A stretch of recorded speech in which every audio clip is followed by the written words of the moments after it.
Guatemala, the Supreme Electoral Tribunal will announce the results of the general elections 2 weeks after the voting day. In Russia, authorities warned that it will be forced to take appropriate measures against the use of cluster bombs by the Ukrainian regime.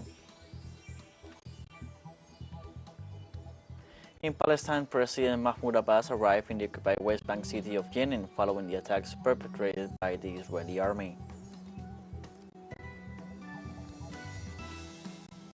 Hello, welcome to From the South. I'm Luis Alberto Matos from the TeleSUR studios in Havana, Cuba. We begin with the news. The Guatemalan Supreme Electoral Tribunal will announce the results of the general elections. The authorities added that they are working to ensure that the runoff election does not suffer any setbacks. After completing the pending administrative processes, the electoral authorities will officially announce the results 2 weeks after the Guatemalan people went to the polls. The magistrates of the plenary met to work with their advisory team in the revision of the files that reflect the data of who will be assigned the more than 3,000 elected positions. The Supreme Court of Justice stated that the Supreme Electoral Tribunal complied with the second revision of the scrutinies after they accepted the appeals presented by several political parties.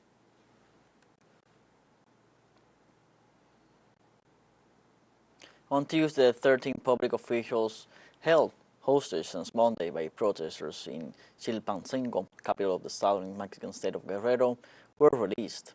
Following a meeting with state authorities, demonstrators released the 5 members of the National Guard, 5 members of the state police, 2 state government officials, and 1 member of the federal state government. Protesters reached an agreement with the government, including a public works plan for their communities and guarantees for public transportation. In addition, the demonstrators also unblocked El Sol Highway, one of the most important in the country as it connects Mexico City with Acapulco.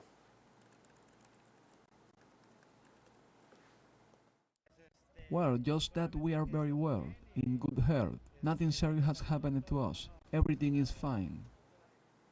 In El Salvador, Parliament extended for the 16th time the exception regime for the fight against crime.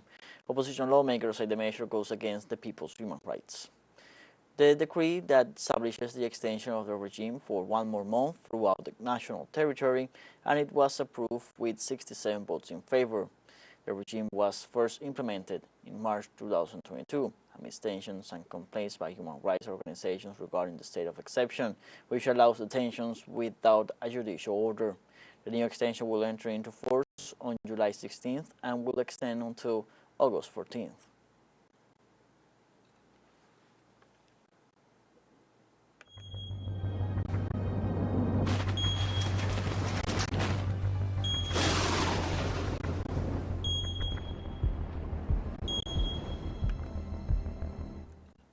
In Uruguay, amid a severe drought, authorities are striving to guarantee a fresh water supply to Montevideo, the country's capital.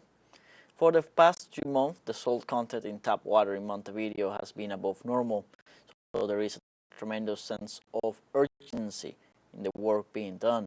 The government is making progress in laying 13.3 kilometers of pipelines to transfer water from the San Jose River to the Santa Lucia River, which has been the only source of water to the 1.8 million inhabitants of the Uruguayan capital and its surroundings since the 19th century. State-owned company is building a dam and a pumping station on the San Jose River to alleviate the water shortage affecting the region for over 3 years. It is not that we are adding salty water to the mix. We are taking water from the Santa Lucia River as usual. What happens is that the fresh water inputs to the Santa Lucia River have decreased. They are scarce, and now the major input is salt water from the Rio de la Plata, where water is brackish because it is mixed with ocean water. Aguas Corrientes water treatment plant is receiving less fresh water than before because it has not rained. So, neither the Paso Severino nor the Canelon Grande reservoir have been filled. Now, we no longer have Canelon Grande because it is empty, and in Paso Severino, the reserves are getting smaller and smaller. In this context, Uruguayan residents recount their difficult experience as drought affects their daily routines and household economy. We have had problems with little water supply before. This little water supply The thing is, heaters are rendered useless. They break because of the high salt content in the water. This one, for instance, is already broken. This, of course, brings extra expenses. I am buying 20-liter jerry cans, which cost 300 pesos or around $8, and I have to buy 2 per week. In the United States, an extreme heat wave is hitting the southern part of the country with temperatures dropping 40 degrees Celsius. According to the National Weather Service, Phoenix, Arizona experienced its 12th consecutive day with temperatures above 43 degrees Celsius. Likewise, Houston, Texas experienced record high temperatures this summer season. This year alone, more than 55,000 people in the U.S. are under an excessive heat warning, and millions more are at risk from severe storms. According to the World Meteorological Organization's Climate Services Director, Chris Hewitt, the exceptional warming in June and early July is due to the start of the El Niño weather pattern, which is expected to increase heat on land and in the oceans and lead to more extreme temperatures and sea heat waves. Since Monday, Spain is experiencing its second heat wave, which has put 34 provinces on alert as daily maximum temperatures have exceeded 44 degrees Celsius in some parts of the country. According to Spain's state weather agency, the scorching heat wave affected over 36 million inhabitants in 13 of the country's 17 regions. Provinces such as Córdoba, Jaén, and Granada issued red heat alerts, indicating extreme risk, and temperatures through the day rose above 44 degrees centigrade in several provinces in the Andalusia region. Reportedly, so far 2 people died of heat stroke in Spain this year, both outdoor workers. Let's take now a short break, but remember you can join us on TikTok at TeleSUR English, where you will find news in different formats, news updates, and much more. Other stories coming up, stay with us.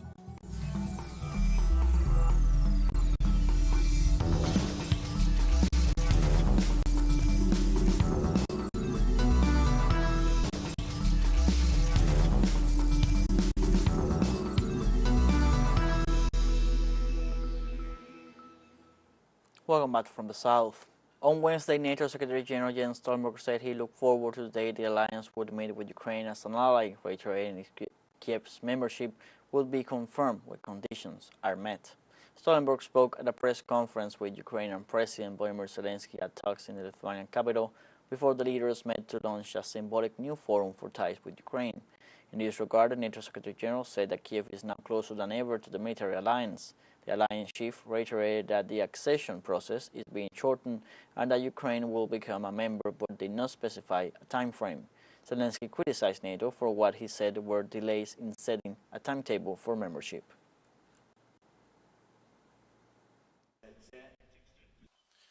Ukraine is now closer to NATO than ever before. Allies reaffirmed that Ukraine will become a member of the alliance and agreed to remove the requirement for a membership action plan. This will change Ukraine's membership path from a 2-step process to a 1-step process. And we will issue an invitation for Ukraine to join NATO when allies agree that conditions are met. On Wednesday, China condemned a NATO statement that portrays the Asian giant as a major challenge to the interests and security of the military alliance. Beijing rejected NATO's malicious defamation and ideological bias against China and its eastward expansion in the Asia-Pacific region, which risks creating a bloc-to-bloc confrontation and even a new Cold War. Irrelevant content in the NATO summit communique confuses right and wrong, distorts the truth, and is ridden with Cold War mentality and ideological prejudice. China firmly opposed this. It has been more than 30 years since the end of the Cold War, but NATO, as a product of the Cold War, still holds onto a zero-sum game and confrontational mindset. It turns a blind eye to the call of the international community for peace, development, and win-win cooperation. It has been going against the trend of times and the course of history, which is unpopular and is doomed to failure.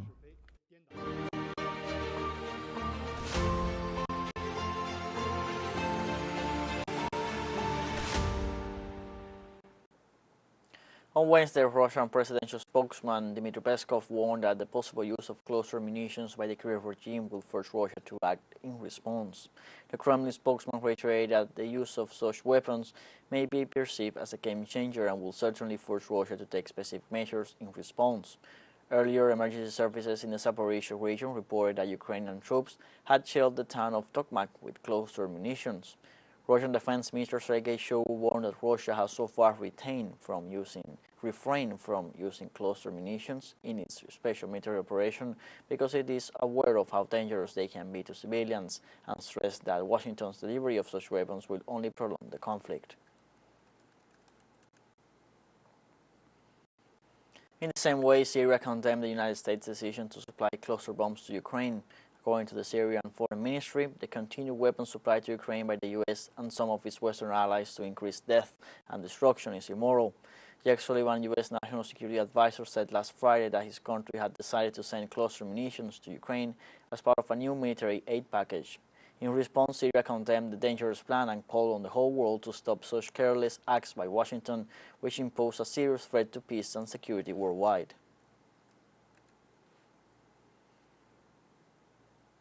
On Wednesday, following 2 weeks of a relative calm, Kosovar Prime Minister Albin Kurti said the number of special police officers stationed outside 4 municipal buildings in ethnic Serb majority areas will be reduced by a quarter. The Prime Minister also announced that new mayoral elections will be held in each of the towns in a move to defuse tensions with neighboring Serbia, which were sparked anew in May. Ethnic Serbs in northern Kosovo boycotted mayoral elections in the 4 municipalities in April as part of a campaign for greater autonomy, and they now object to the ethnic Albanian mayor chosen in the polls. Neighboring Serbia has backed calls for the mayors to step down. The decisions were made after the Prime Minister deputy met with European Union envoy Miroslav Lajčák in Bratislava, Slovakia, earlier this week.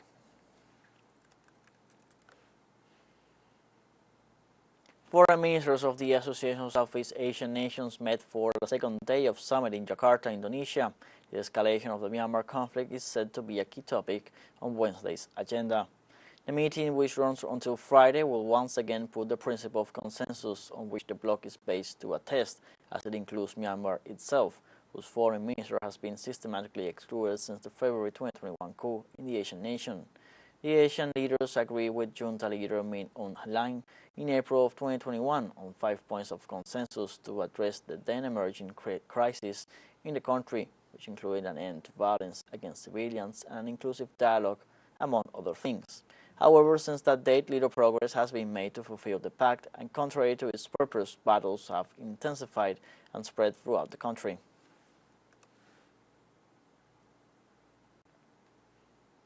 In the framework of a trilateral meeting held in Jakarta on Wednesday, the Russian Foreign Minister Sergei Lavrov said the war in Ukraine will not end until the West stops trying to defeat Moscow. Lavrov's statement came ahead of Ukrainian leader Volodymyr Zelensky's symbolic talks with NATO leaders at their summit in Lithuania on Wednesday. In this sense, the Russian high official warned that the armed conflict will continue until the West abandons its plans to maintain dominance and its obsession with inflicting a strategic defeat on Russia through the hands of its puppets. TeleSUR English launched its own videos on demand site for you to go and revisit our interviews, top stories, special broadcastings, and more. Just go to the top left corner in our website homepage and click on the video option to access our VOD platform. Now we will take a fun short break. Don't go away.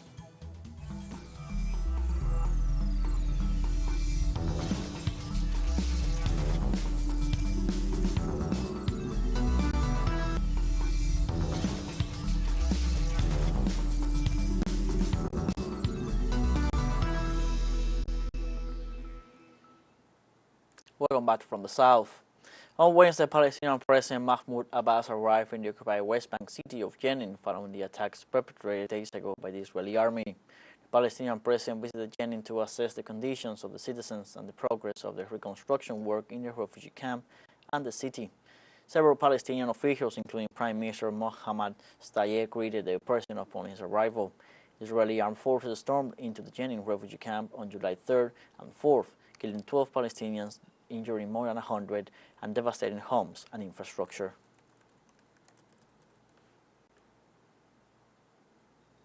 In this context, Jenin refugee camp residents have made progress in recent days in rebuilding their homes, following the Israeli attacks that were described as the worst in the area in 20 years.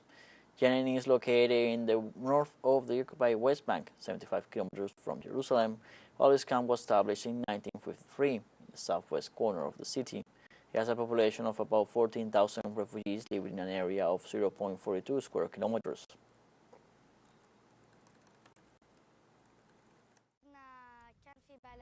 We lost our livestock shelters, a tractor and 2 cars, and 3 tons of feed for livestock was burned. I'm not scared because I've been used to it. My daughter has bought many gifts and kept them in small cases. I don't know what kind of rockets or bombs they had used in the attacks. Why did it happen? There is no armed personnel here. On Wednesday, Kenyan President William Ruto welcomed his Iranian counterpart Ibrahim Raisi, who began a tour that will take him to several nations in the African continent in order to deepen bilateral ties of cooperation. Raisi was officially received by his counterpart at the presidential palace in Nairobi, Kenya's capital.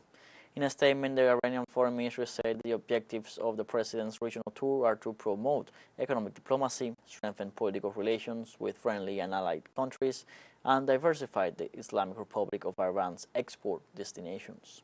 After concluding his stay in Kenya, the Iranian president is scheduled to make official visits to Uganda and Zimbabwe, where he will sign several cooperation agreements in different fields.